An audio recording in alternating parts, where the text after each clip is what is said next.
So this week we're going to cover chapter 10, which is the nail disorders and diseases. Last week you guys did chapter 9, which is the structure of the nail. So now you're ready to learn about the nail disorders and diseases. A lot of this chapter is going to be vocabulary. So learning the vocabulary, learning the technical terms and their meanings is going to be everything for your success in this chapter. So let's talk about the learning objectives. Why should you know this anyway? Why study nail disorders and diseases? So you must be able to identify those conditions on the client's nails and determine if they should or should not be treated in the salon. We know, like we've talked about in the last 3 chapters, we are not doctors. We cannot diagnose and we cannot treat. You must acknowledge infectious conditions that may be present so that you can take the appropriate steps to protect yourself and your clients from the spread of the disease. So again, this is about safety. Everything we do, that's why our state board is in place, is for safety, not just for us, but for our clients as well. You will need to be able to recognize conditions that may signal mild to serious health problems that warrant the attention of a doctor.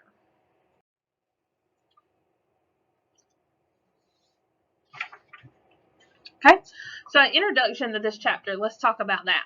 To perform professional and responsible service and care, you will need to learn about the structure and growth of the nail as you did in chapter 9, the nail structure and growth.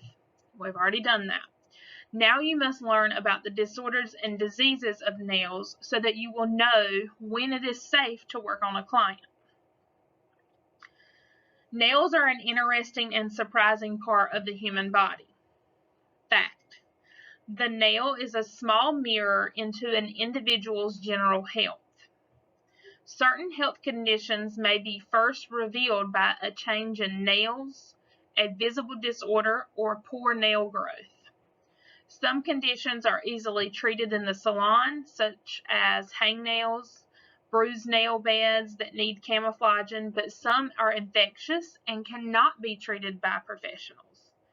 Carefully studying this chapter is going to vastly improve your knowledge and your expertise for caring for nails. Okay, so let's pinpoint some common and uncommon nail disorders.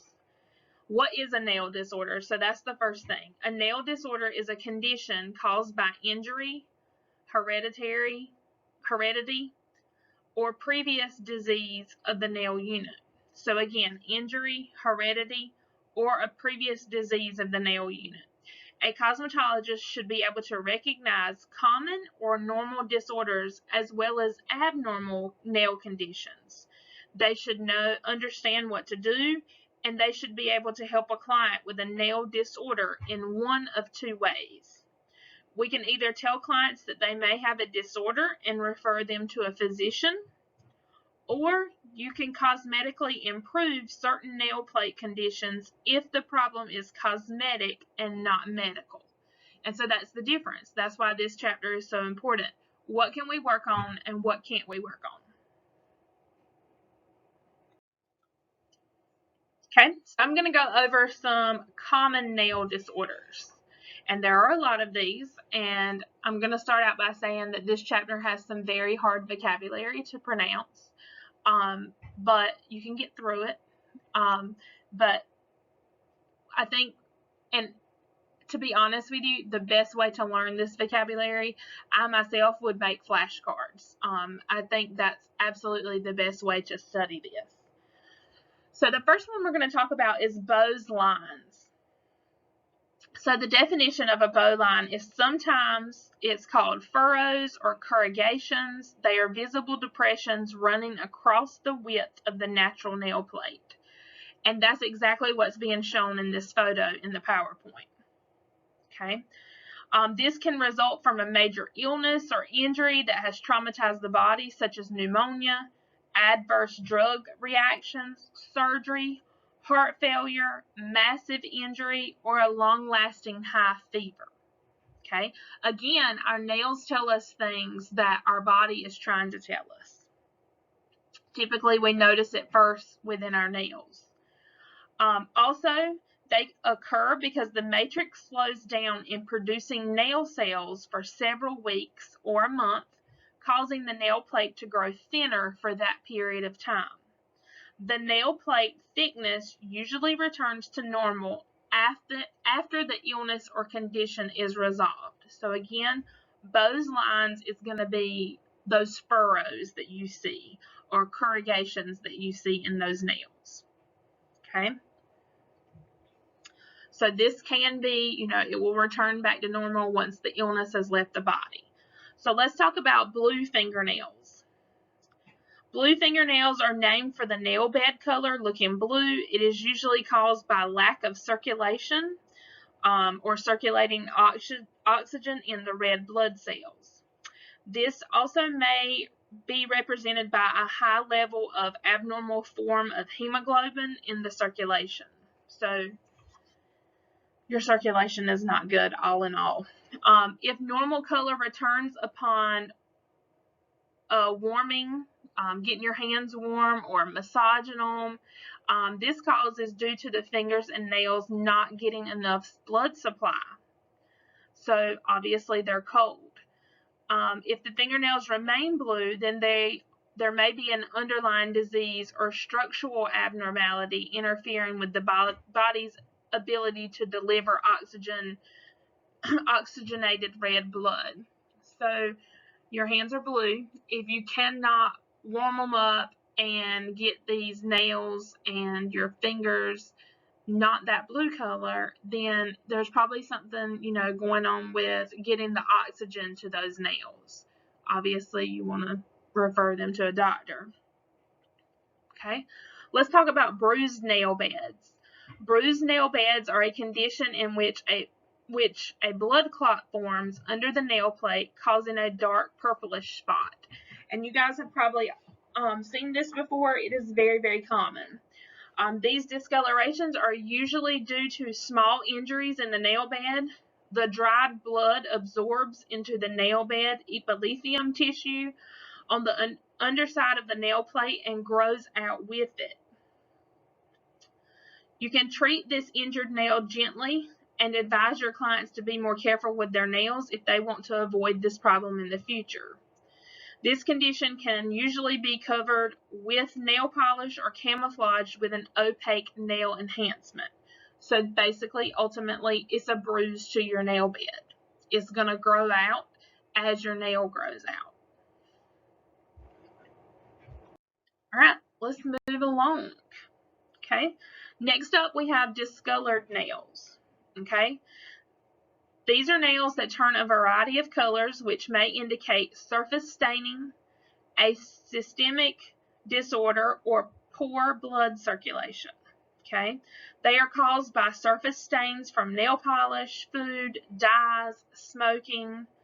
They could also be caused by an internal discoloration of the nail plate due to biological, medical, or even pharmaceutical reasons. So there are definitely several different reasons why you can have discolored nails. You'll see working in this industry, especially if you like to do hair and things like that, and you're doing color. I kept discolored nails when I was in the salon. Again, mine was due to dye, but it can also, as I just talked about, be due to medical reasons as well. Let's talk about eggshell nails. Okay, and they're exactly, I always remember eggshell, what they are, because the meaning of it, it's self-explanatory. Eggshell nails are noticeably thin, just like an eggshell. Okay, the white nail plates are more flexible than normal, normally weaker, and they can curve over the free edge. They are usually caused by improper diet, hereditary factors, internal disease, or medication. Be very careful when manicuring these nails because they are fragile and they can break easily. What would help with this is using the fine side of an abrasive 240 grit or higher to file them gently, but only if needed. It is best not to file the nail plate of this type. A thin protective overlay of enhancement product can be helpful, but do not extend these nails beyond the free edge. So what they're saying is you can take, and I know you guys have not learned much about nails, but we're going to take the least abrasive file that we can if you file them, but you shouldn't file them. And then you can put a wrap. I would not put a tip on there, or wrap, gel, something like that to build it up until the nail gets stronger. Okay, so the next one is a very common. I'm sure if you look down at your fingers right now, you probably have one of these. I know I have several. They're called hangnails. Hangnail is a condition in which the living skin around the nail plate splits and tears. Dry skin or small cuts can result in a hangnail. If there is no sign of infection or an open wound, advise the client proper nail care, such as hot oil manicures, and this will aid in correcting that condition. Never cut the living skin around the natural nail plate. We learned that in the previous chapter. If it is dry enough and rough looking, hangnails can carefully be trimmed as long as the living skin is not cut and torn in the process. If not properly cared for, a hangnail can become infected. So something so minor can be so serious. Clients with symptoms of infection in their fingers should be referred to a physician. Signs of infection are redness, pain, swelling, or pus. So this is something that we can easily treat unless you see signs of infection. Then you need to refer them to a doctor. Okay? All right. Moving right along. The next one, and I told you the vocabulary would get rough. So, Koilonychia. Koilonychia is how you say that. They are soft spoon nails with a concave shape. So just like the inside of a spoon, they're shaped the same way, concave. They appear to be very scooped out. The depression is usually large enough to hold a drop of liquid. Okay, neither one of these pictures are showing that they're not talking about the Koilonychia. Often spoon nails are a sign of iron deficiency, anemia, or a liver condition. This means your body absorbs too much iron from the food that you eat. Spoon nails can also be associated with heart disease and hypothyroidism or other long-term illnesses. And those are very serious illnesses. So Koilonychia is spoon nails. Okay. Now next up, you have the Lunichia spots. Okay. Lunichia spots are also known as white spots. They are whitish decolorations of the nails, usually caused by a minor injury to the nail matrix. So that is what you see in the top photo in the slide. It is a myth that these are caused by a vitamin or mineral deficiency. They appear frequently in nails but do not indicate disease. As the nail continues to grow, the white spots eventually grow off and they disappear. Very common. Okay. Next up is Melanchnikia. Okay. And you guessed it. We learned about melanin in the previous chapters. Melanin is what gives your skin that pigment. So this is kind of the same thing. I use that to help me remember what it means. Melanchnikia is the darkening of the fingernails and toenails. It may be seen as a black band within the nail plate extending from the base to the free edge. And there's a really good photo. The bottom photo on this slide shows you that. In some cases, it may affect the entire nail plate. A localized area of increased pigment cells, usually within the matrix, is responsible for this condition. This is fairly common occurrence and is considered normal in people of color, but could indicate a disease or condition in Caucasians.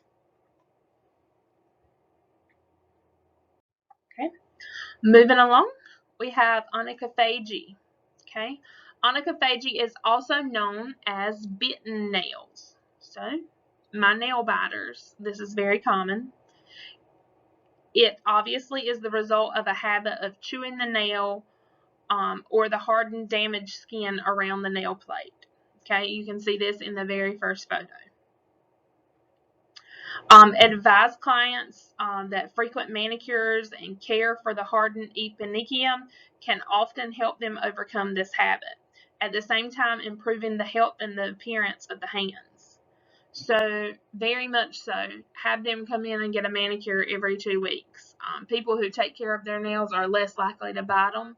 I seen this when I was in the industry, in the salon, working behind the chair a lot in children, teenagers. Their parents would bring them in, can we get a manicure, hoping that that would stop them from biting their nails. They also have a product that you can put on your nails, and when you bite into it, it tastes really bad. There are several different things that you can use. I think gel polish is the best when doing a manicure. It would clean these nails up, but also, if you spend money on it, you're less likely to, tear it up. You don't want to bite them. So that's very common. In some cases, advise the clients, sometimes the application of the nail enhancements can beautify deformed nails and discourage the client from biting the nails.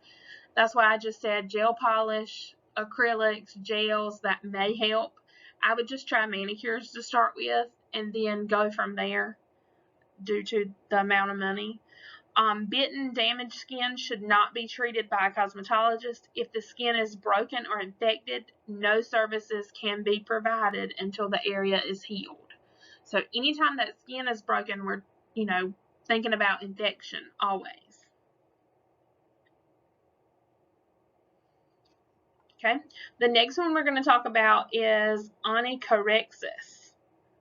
Onychorexis. It refers to a split or brittle nail with lengthwise ridges, giving a rough appearance to the surface of the nail plate. It is in your second photo. Caused by injury to the matrix, excessive use of cuticle solvents, harsh cleaning agents, polish removers, aggressive filing, or it can be hereditary. Nail services can be performed only if the nail is not split and the nail bed is not being exposed. Correct this with conditioning treatments such as a hot oil manicure and eliminating the cause. Okay, so whatever that may be. For me, nail polish remover is very drying, and my nails will start to do this if I use a lot of it, so I can't do that often. But cleaning products, things like that, always use gloves, even when you're cleaning at your house, because this can definitely happen very easily. Okay, the last one on this slide and in the third photo is plicatured nail. Okay, a plicatured nail is a highly curved nail plate, often caused by injury to the matrix, but it can also be inherited. This often leads to ingrown nails. Okay, so this is just the start of an ingrown nail. This, I don't know if you've ever had one of those, but it is very, very common. In fact, myself, I deal with it. I'm sure if you do not, you probably know someone who does. So a plicatured nail is basically the start of an ingrown nail. There is damage there to the matrix.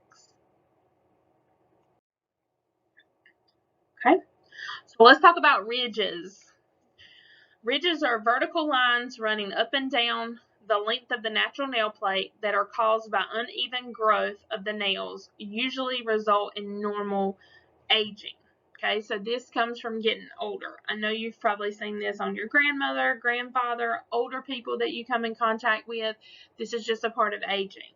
Okay, when manicuring a client with this condition, carefully buff the nail plate to minimize the appearance of these ridges. So you can use a very fine buffer, and that will camouflage these ridges. Ridge filler is less damaging to the nail plate and can be used with colored polish to give a smooth appearance while keeping the nail plate strong and healthy. So they do make a ridge filler, which is a product. It goes on the nails. It's kind of like a clear coat, basically. And what that ridge filler does is fills the gaps so that when you put the polish on, you don't see those ridges as bad. It works very good. Okay. Next up, we have splinter hemorrhage. Okay. Sounds terrible, right? Okay. And this is the last of the common nail disorders.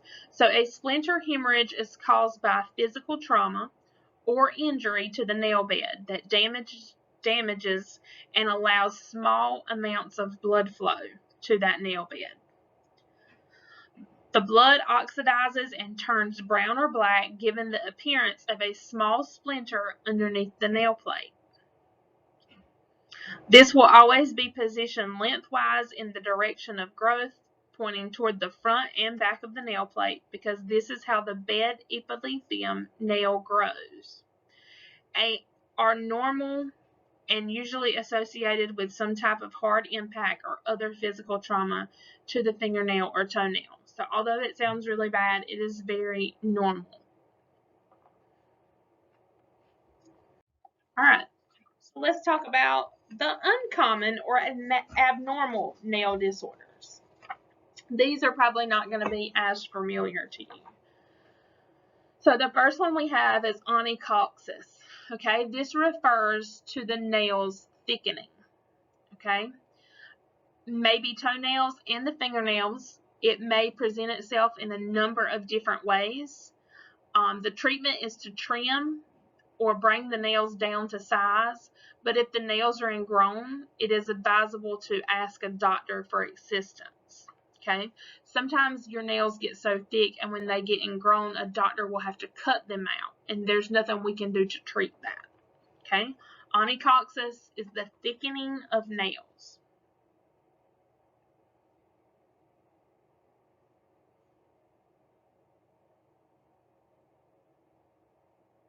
Okay.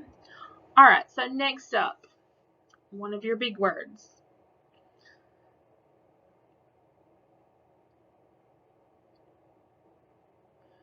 Okay, so it is onychogryphus.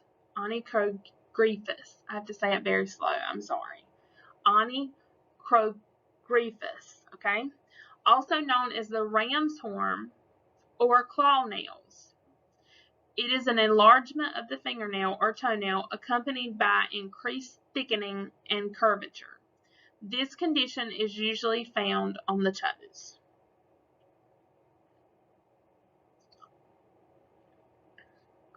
Okay, the next word is nail pterygium.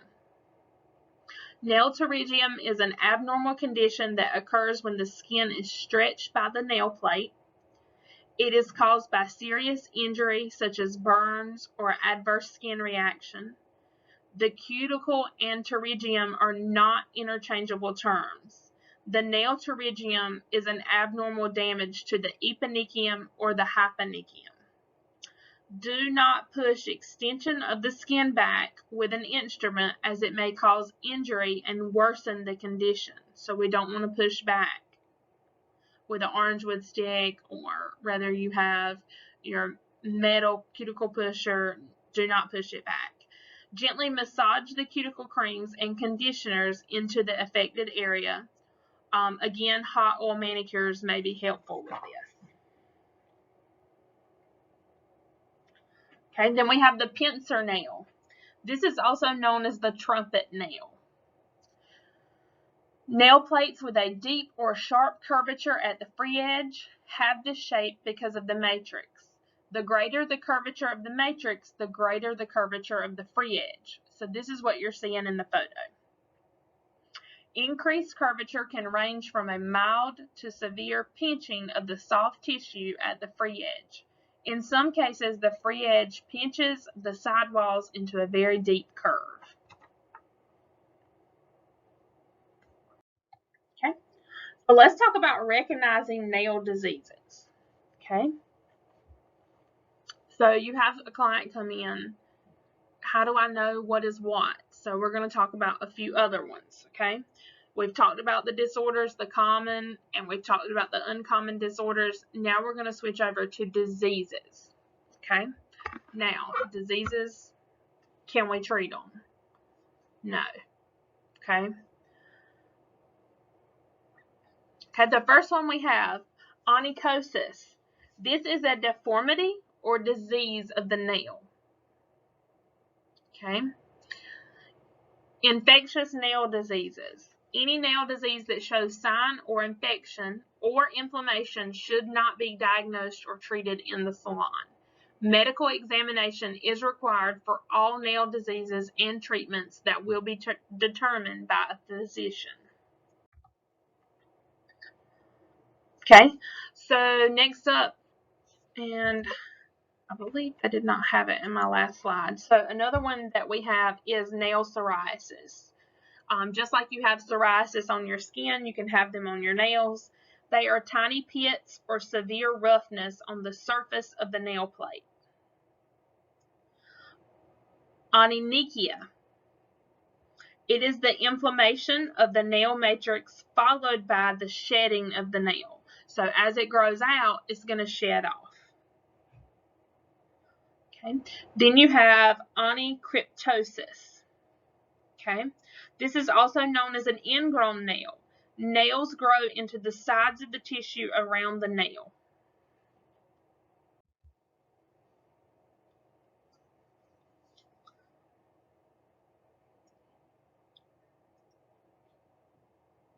You have onycholaceus. This is the lifting of the nail plate from the nail bed without shedding, usually beginning at the free edge and continuing toward your half moon or your lunula shape.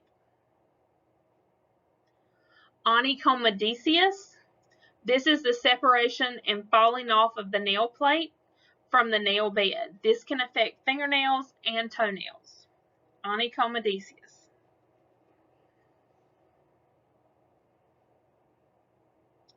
Onychomycosis is a fungal infection of the natural nail plate.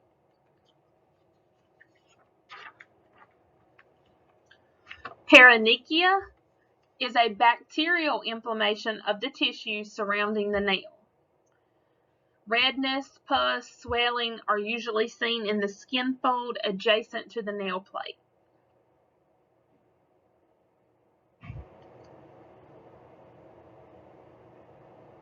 Okay. Pseudomonas aegrisio is common bacteria that can lead to a bacterial infection that appears as green, yellow, or black discoloration of the nail bed. Yuck. Okay, next up we have pyogenic granuloma. Pyogenic granuloma, is a severe inflammation of the nail in which the lump of red tissue grows from upwards from the nail bed to the nail plate.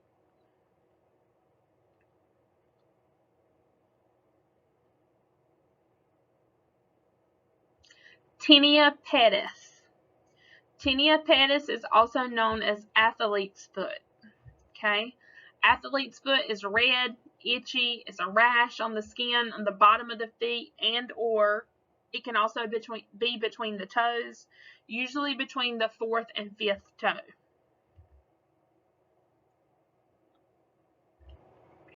Very, very contagious.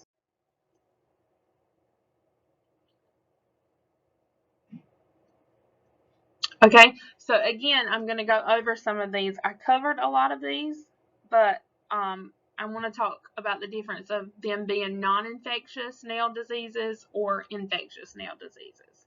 So your infectious nail diseases, any nail that shows signs of infection or inflammation, redness, pain, swelling, or pus, should not be diagnosed or treated in the salon. I've said it 100 times. Medical examination is required for all nail diseases and treatments to be determined by a physician.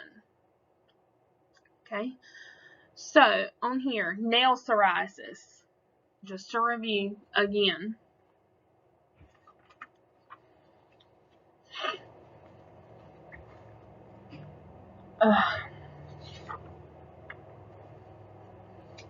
onycryptosis, onycholysis, onychomedisis. Okay, I reviewed all of those. I am going to add a little bit to it and go over and break that down for you guys because I feel like you can never have too much of that. So with the infectious nail diseases, that is going to include onychia, which is an inflammation of the nail matrix that I talked about. Onychomycosis, that's the fungal infection. Okay, when the infection begins at the cuticle, it usually starts in white patches. They can be scraped off the surface of the nail, but it is a fungus. So a fungi, you guys learned about this in chapter 5. A fungi has parasites which may cause infections on the hands and feet. It is very contagious and can be transmitted through contaminated implements. So implements, them being barefooted, foot spas, it is very, very contagious. Okay. Also, an infectious nail disease is paronychia. This is the bacterial inflammation surrounding the nail. So that is the Pseudomonas aeruginosa. That is a bacterial infection. This can also turn into a Staphylococcus virus. Again, it appears yellow, green, black discolorations on the nail bed. Also, something that is infectious is the pyogenic granuloma. Severe inflammation. This is where it has the lump of red tissue and it grows upward from the nail plate. Then you have your tinea pedis.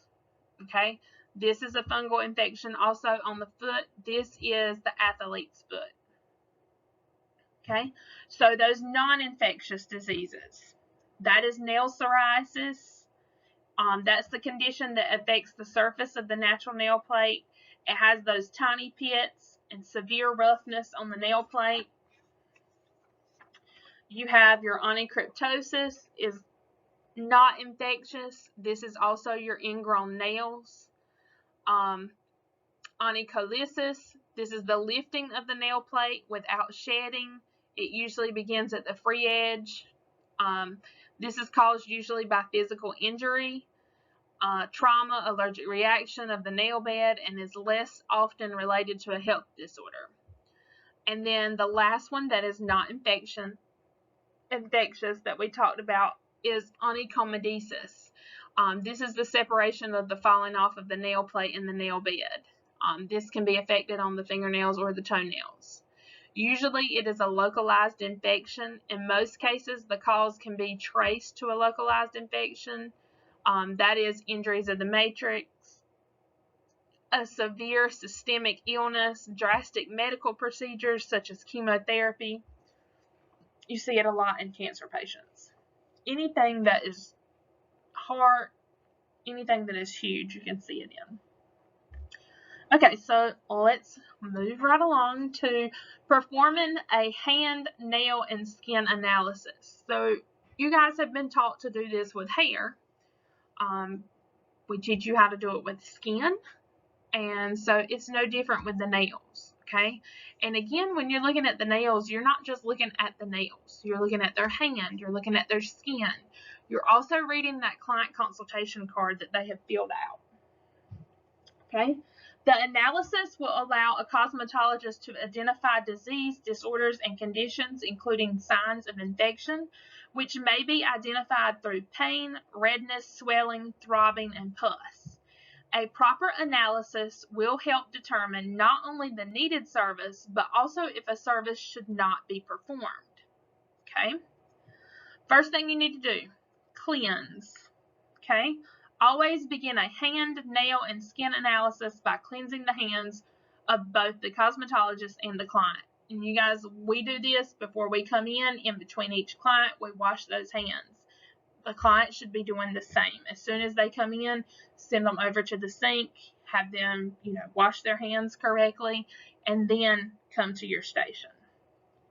Observe, okay? So now we're looking. We're looking at the moisture level of the skin. We're looking at the temperature of the skin, the condition of the skin, the tenderness to the touch of the skin, And we are examining the condition and the length of the nails, including the shape of the free edge, the cuticle, and the thickness of the nail plate. And that's a lot, guys. The temperature, the condition, the tenderness. You're looking at the free edge, the condition of the nail, the length of the nail, the moisture. That's a lot. So it's going to take a few minutes. And then you're going to share that. So you want to talk about it. Okay? Share it with your client. After performing the nail examination, share your findings. Okay? Identify any form of onychosis, any disease, any disorder, or condition. Okay? Note the apparent cause. Is this systemic? Is it environmental? Do you think that maybe they need to be referred to a physician? Suggest a proper service, or you can refer them to a physician if you cannot work on them.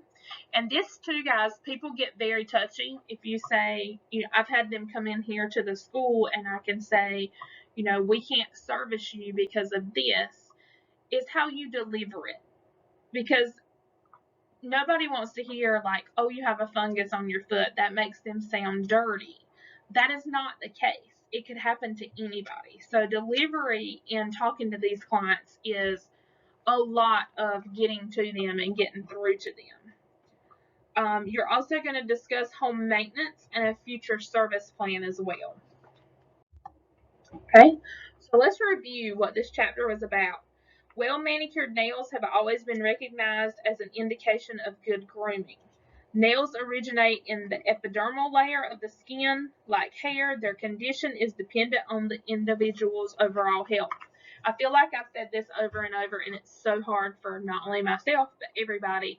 What we put in our body comes out through our hair, our skin, and our nails. You will want to identify and help correct any unhealthy nail conditions and advise clients on when they need to see a physician.